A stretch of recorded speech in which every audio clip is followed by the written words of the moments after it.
So, picture this. A 2-mile stretch in Queens has morphed into a real-life Grand Theft Auto level.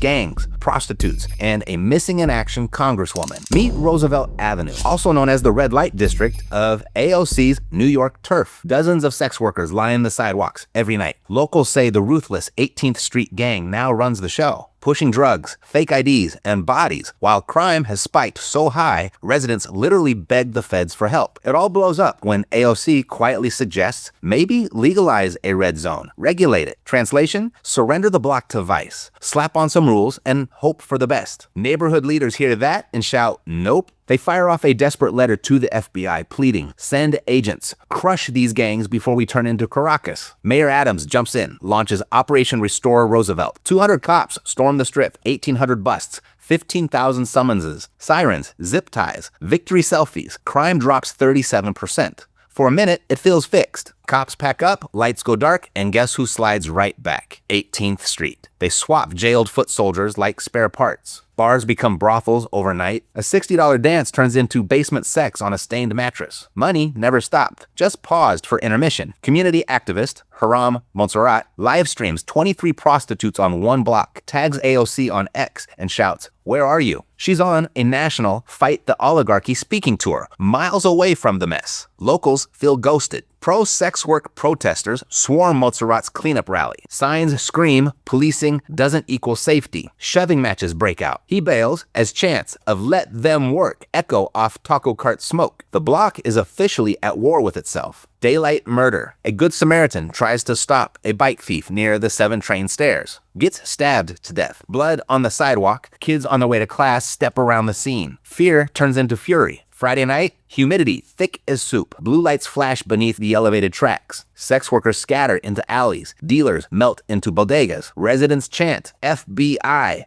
FBI," while activists yell, "hands off." A single question hangs in the neon glare. Will the federal hammer drop, or will the gangs keep calling the shots? Tension soaks the avenue like spilled cerveza, one spark from full-on riot. When a street looks doomed, property prices tank, scared landlords bail, storefronts sit empty, and cash buyers quietly circle. The moment City Hall or the feds finally clean up Roosevelt Avenue, values can rocket. That's why savvy investors track ugly headlines. They're a GPS to tomorrow's discounts. Imagine scooping a mixed-use building here at a 30% panic discount, adding security cams and fresh paint, then riding the rebound once order returned. That's how neighborhoods like Hell's Kitchen, the Bowery, and Times Square flipped from no-go zones to cash flow machines. When chaos drives everyone out, real estate investors walk in, because the ugliest news often hides the prettiest profits.